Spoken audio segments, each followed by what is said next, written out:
Being flexible with your clients is costing you money. If you have ever bent over backwards to make a deal happen or given extras just to keep the peace, keep things going, get a good review, then today's call is for you. Because today we're talking about how being too flexible with your clients is costing you real money. And most importantly, I'll show you the exact sentences you can use that saved two of my clients thousands, tens of thousands of dollars, and how you can start using them yourself. Hello, my name is Acacia Thornton. I'm the CEO legal coach. I am a longtime business advisor and corporate attorney, and I bring elevation and better revenue through contracts and through coaching for business owners. And this is the Aligned Business series where we go live 3 times a week, showing you real client stories, things that are actually happening to business owners, what they're facing, and what we did to solve it. So you get answers to your real life situations, and there is always a live Q&A at the end. So go ahead and start putting your questions into the chat. I promise we'll get to them in a bit. But today's topic, right? Flexible terms are costing you money. So what does it mean to even be flexible? What is it that we're looking at here? And here's some of the common ways that business owners maybe get a little too flexible trying to keep the peace or make a deal happen. Accepting last minute red lines on your contract terms without evaluating them. Or maybe you remove stuff from your contracts just to keep a client happy. But what about those little extras that you give to them without updating the scope or your pricing? Just throw in some extras. Why not? And then letting the scope stay vague and avoid seeming too difficult. One of our client stories today is going to hit right at that. She thought she had been clear, but oh my goodness, was she not? Then, of course, there's agreeing to unlimited calls, edits, reschedules, revisions, delayed invoices. Are you delaying invoices to accommodate with a client? Oh, I don't have the time or the money yet, and all of these things. Or maybe you started work without a signed agreement yet. You're like, I'm going to trust the client. I want to get going on this. Do you see how long this list is getting? And this is actually my short list. I ended up with a list over, I think it was 20 to 30 things off the top of my head that business owners do to be flexible. Stretch your timelines to be nice. Oh, that's okay. We could push that back. No problems. Or leaving the completion date undefined. Oh, the client is going on vacation. Oh, the client hasn't gotten back to me yet. Well, on the client's time. You see how much of this is in the client's side and not yours. And why does this matter? Because let's talk about what makes you money. What makes you money? Your time, your brain, your strategy, your expertise, your creativity, and your deliverables.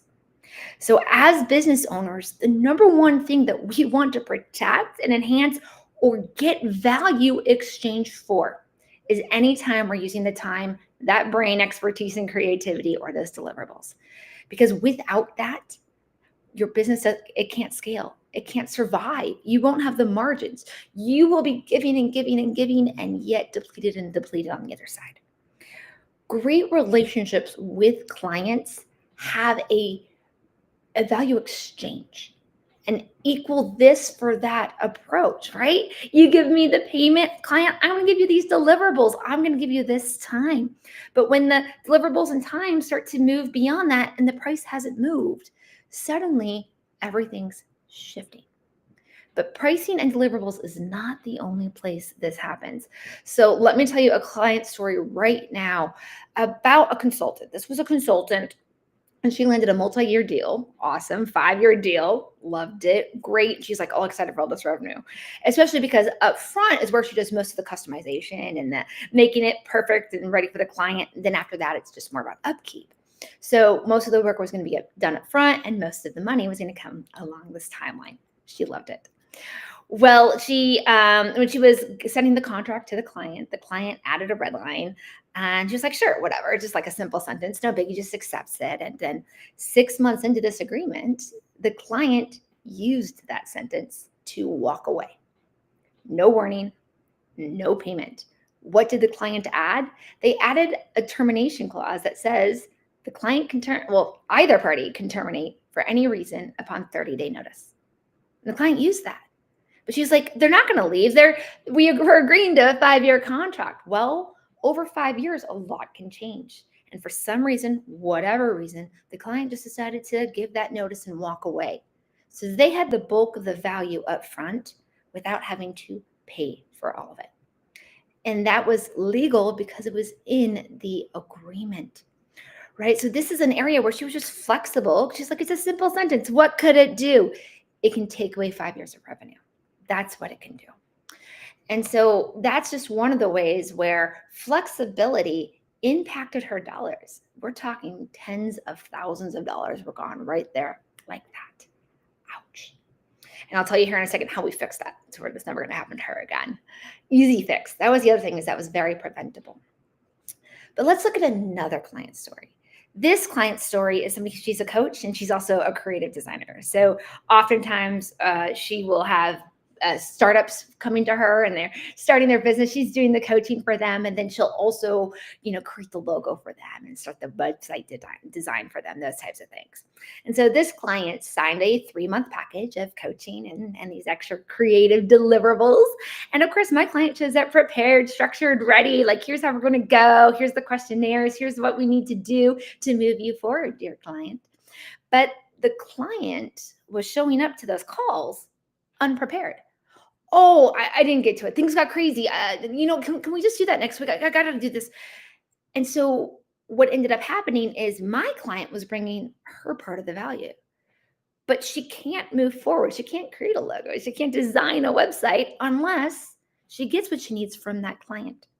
And so what she did is, once the 3 months of coaching calls were used up and the other deliverables hadn't been brought about, she decided that she would add more calls. It's just a few more calls. I know they'll get there. She's like, oh yeah, just give me like another month. We'll make it all happen. And so she was leaning into that for her customer. Yeah, I'll give you another month of calls. 9 months go by. Another 9 months, a year in total. All of this effort trying to earn or feel she had completed her part of the deal from months ago. And at the end of it, she ended up having to cancel it and refund 80% of it. Why? Because she didn't hold the client responsible for their half, right? We talked in the beginning of this call about how when you give your time, you give your deliverables, and you give your creativity and all of your brain juices to your client, there's a value exchange. That has value. And oftentimes in business, the value is money. So she was not supporting other clients. She was not getting other clients. She was not getting paid for all the energy, love, and heart she was giving to this customer. And worse, she had to refund it all because the contract was designed to focus on what she had to deliver for that price, not what the client had to give back. What do these stories have in common? The business owners lost money. Both of those business owners lost big money. They were generous. They were capable. They were high integrity service providers. And these women, because they were both women, these are incredible women. These are smart, brilliant, educated women. And they wanted to be easy to work with. But they ended up losing money, time, and energy. They started to feel depleted from the inside, wondering, is my business worth it? Am I worth it?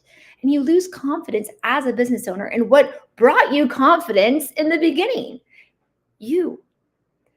And it was all because of vague or one-sided terms in that client agreement. Now, this isn't about being rigid or being like, oh, hardballed, aggressive, fight, fight, fight. I don't believe in any of that. If you have watched any of my things, I don't carry the attorney messages of fight, win. I believe that our client agreements are an energetic container where you're both there together to rise together. And so I believe in bringing that love and those elevated belief systems, empowerment into that space. And so let's look at what would have done that in these situations. The first client, she accepted that red line without looking at it or without understanding it. And what we've done to resolve this now is she has a termination clause in her customer agreements. I often recommend that you have one, but it's now customized to how she does business. What kind of notice she wants? What kind of reasons? Is it okay for the client to leave? And when is it not okay for a client to leave? And what about getting the money? She had put so much work up front. What about the money she was expecting for that? How can you make sure that you don't actually ever lose money if the client walks away early? So we've customized her termination clause for this purpose. And now, because she knows what's in there and she feels empowered that it's about her, how she does business, and the way she wants to have her client relationships, she now knows if she sees a red line on it, what that does for her and her business. And she can make an informed decision. Usually it's no, I've already said this. This is how I do business.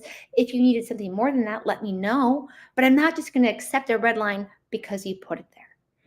That's the power of empowerment over just deciding who she was as a business owner and what it meant to have revenue at different stages and whether or not a client could or could not walk away.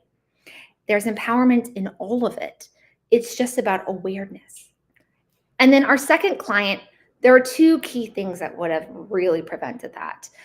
She could have done it with just one, really. But the big one is scope creep clause. Okay. When we let those little extras start to go beyond, they're affecting our ability to make money. Because even though it might feel okay to give it for free here or at a discount here, it's not only depleting you, but it's taking away from another client, a potential client, somebody you have. I have another story with one of my consultants that this happened to them. The scope creep got so big, they had to say no to other business that came in the door because, like, we don't know that we can get to it or have the bandwidth because we're still dealing with this other customer 3 months after we should be. So a scope creep clause says, here's the boundary and here's the value exchange if we go beyond it. So you're not saying, no, I'm not going to give you that extra revision. No, I'm not going to give you that extra call. What you're saying is we can explore if another call or another revision or whatever the extra is appropriate, but also understand there is a value exchange. Here is that value exchange. Or even, hey, you've come to me last minute about something. I now need extra time, right? And a client's emergency does not mean it's an emergency for you. So these types of clauses help us have better structure that is loving and exchanged of value energetically, love, and with money, right? Because that's what your business ultimately is about. It's not about being mean or being money hungry or any of that. It's saying who I am and what I bring to my business has value. And dear client, I'm so excited you're here. I'm so excited you see that value. Here's the value we're going to include in your container, in that pricing we're giving you in that package. But here's the value beyond that, so you can make choices. So the scope creep clause is a really big one. And then the other one is an acceptance clause. So many times business owners think that when you deliver it, it's done. If your client can come back and ask for a revision, if your client can ghost you, if your client can change the rules once you've delivered something, it is not done. It is still vague. It is still open. It's still reliant on what the customer is going to do. So acceptance clauses stop that and give you a clear boundary in time and purpose and delivery, all of it. And they say, here's the boundary in time, existence, and communication, dear client. We can choose to go beyond this, but this is the boundary. Here's the value exchange on the other side. So termination clause, scope creep clause, and acceptance clauses would have made sure that these business owners had the vibrancy that they wanted to bring to their business, the heart and everything, and getting the value that it's worth. Right? Because you are worth it. Everything you've built is worth it. So how can you get these lines? We're going to get to your questions in just a second. I see them coming in. Don't worry. I am getting to them for sure. But I want to first just even tell you, you can do this yourself. You do not need an attorney to come help you with these because these are about you and your business relationships. They're about you and your client container. And so this is why I created the Aligned Clients Paid with Purpose program. Is this program literally takes you through client stories in a video and then says, if this is what you want, take this clause, copy paste it in your agreement. It's that simple, that easy. And it walks you through all three of these. Module 1, acceptance clauses. Exempted module 2, your scope creep, and module 3 is that termination clause. So that so quickly and easily, you're just going to, like I said, hear more client stories, see what's going on in those, decide what's best for you and your business, and just copy paste that right into your client agreements so you don't have to worry. You now know and have the empowerment and knowledge of having it there. All right, let's get to these questions. I see them. Okay, let's see. Let's scroll up for a sec.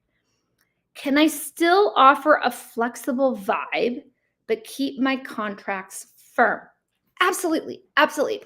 So, one thing that I've definitely learned both in sales and in my negotiations is not what we're doing, but how we do it has an emotional impact on our clients. There's actually different negotiation styles that you can do that to have a different impact on the other side. I can stress you out. I can make you happy. I can make you feel calm and safe based on how we do things.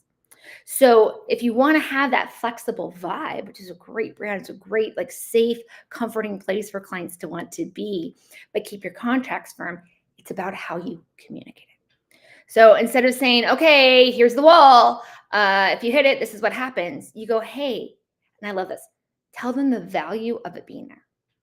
The deadline is the end of the month. Okay, so if you want to hold the deadline at the end of the month, how do we add the value for that for the client? Maybe say, you have worked so hard on this project. I want to make sure you're getting the value out of it as soon as possible. I'm going to put a deadline of the 30th to make sure we get everything there. If you have any questions or challenges with that deadline, let me know. But I think it's really important you get the value, dear customer, of what you've paid for. I want you to have that as soon as possible. So I think this deadline is going to be great. Right? I'm holding what's firm in that contract, but how I'm communicating it to them has a tone of there's a value to you. And I've used that one particularly, like if I want to go on vacation or I just want to take time off, I'll make sure my clients know there's a deadline, but I communicate to them like how it benefits them. So it's all about how you're telling and sharing with the client, which if you want to keep that flexible vibe, it sounds like that's probably already how you communicate. But that's the way I would take it, is don't read it word for word. The contract says that communicate in a way that feels amazing and empowering for them. How do I add a scope creep clause without making the contract feel cold or transactional? Okay, so scope creep clause is really saying your client, when you're buying this value from me, here's everything I'm including for you. Here's the value exchange for that. There's more value I can bring to you. I can bring you more calls. I can bring you more deliverables. I can bring you more copies of this and that. I can give you more samples, revisions, and so on.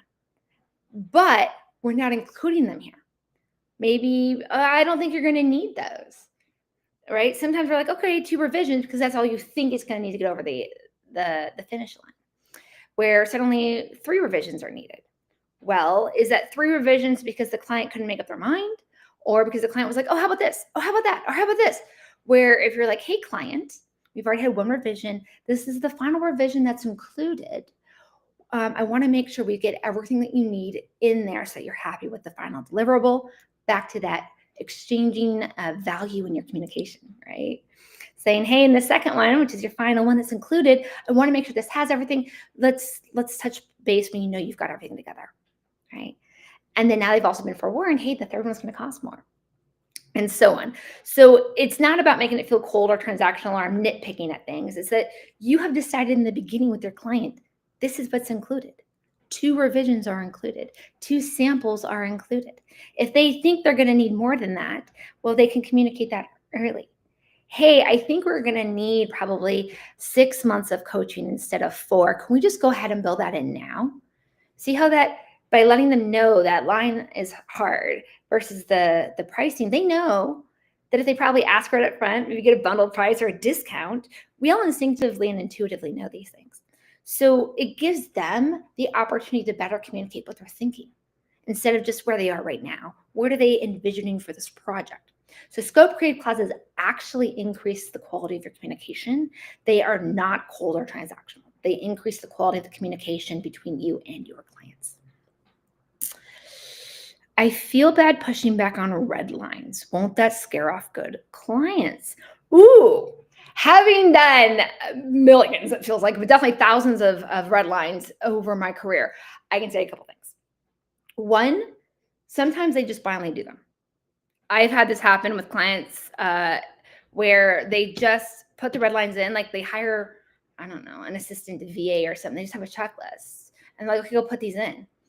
And then I'll go back and ask, like, why? I'm confused by these. Why are these here? And they're like, oh, we just do that as a matter of routine. It's just part of our process. We don't really need those. I have had that said before. They put them in there, like, oh yeah, we didn't actually need them. It's just part of the process. You can go ahead and remove them. See, even asking why they're there can bring about a lot. And then the next thing is understanding why they're there. Oh, I see that you tried to put a 30-day termination clause in there. May I ask, what is something going on your end that might be of value? Do you not want to stay with us for the full 5 years? Talk to me about that. So it gives us the opportunity to have a conversation.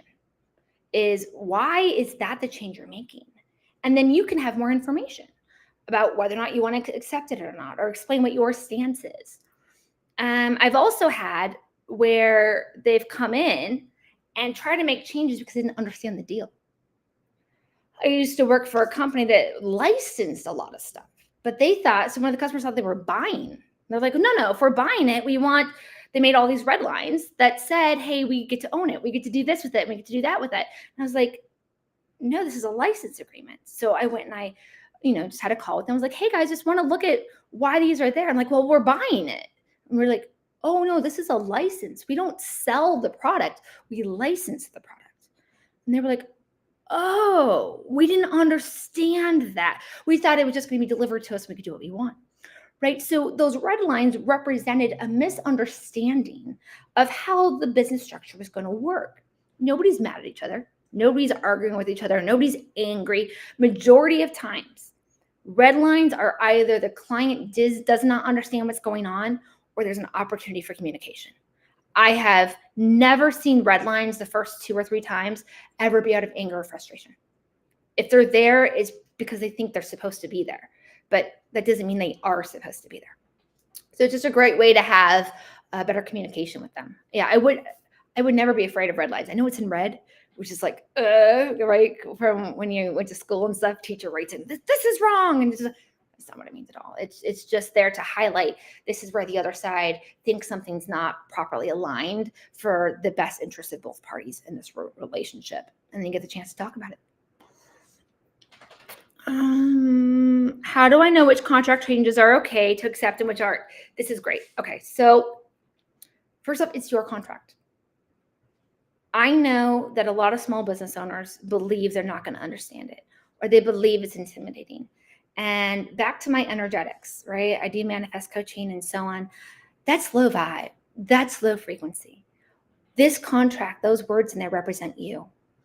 And some of the most successful businesses I have ever represented, the ones that can move fast with agility and grow triple overnight type businesses, they're business owners, the people who created the products. They understood the key pieces of the contract. Now, they're not going to be the ones to negotiate it or write it or anything. They may hire somebody else for that.